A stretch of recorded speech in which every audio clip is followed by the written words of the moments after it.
I think you need to have like an end result. What are you comfortable with? Where do you want the business to be? Like, what does it look like when you are fully comfortable with it? And is that achievable? I think a lot of people get stuck in that grind. 10 years, 20 years later, you look up and think, fuck, I've missed half my life. Like, yeah, how much do I actually need? That's right. Like, what is the lifestyle you want? Like, what do you need out of this business? And I don't need to be Bernardo Arnault. Maybe I just want to be able to have a nice house in the Northern Beaches, send my kids to good schools. Yeah. The money doesn't really matter now. I know it might sound cliche or whatever it is, but I judge my success now on my freedom to do what I want to do.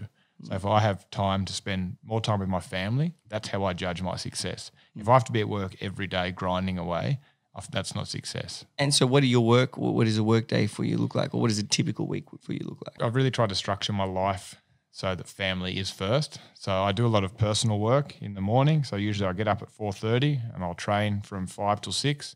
And then from 6 till 7 is basically my time. I'll do some meditation, some journaling, sort of some reflection time, have a coffee at the cafe, and that's my time. Then I go home and it's family time. So I get the kids up, we have breakfast, get ready for school, then off to school we go. I take the kids to school most days, which is, it's a little bit of special time with the kids. It's not much, but it's a lot. Yeah, no, I think it's a lot. My dad never took me to school. He only picked me up I think twice in my entire life, and both times were to take me to the farm. And that was on like a Thursday, so I had to miss school the next day. So family, you've really prioritized family first. 100%, yeah. And was there something that taught you to do that, or was it, did you have an example as different? Or I think, my dad worked very hard in the early days when we were young to build a business, a manufacturing company from nothing. He had no backing.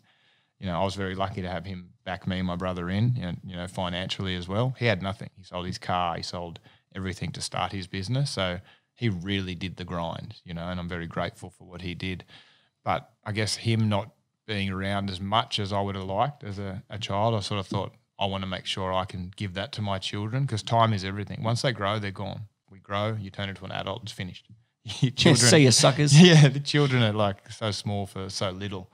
So that was sort of one of the things. And then there was another man named Stephen Geddes. I was at a show early on in the Jalousie days, and he came up to me and said, "Oh, you look like you're doing great things." And we were just chatting. He was in the glass industry. He said, "Do you have married or children?" And I said, "Oh, no, not yet. I've got to get this business going." He said, "That's good, mate, but let me tell you one thing. One thing I regret in my life is not being there for my children.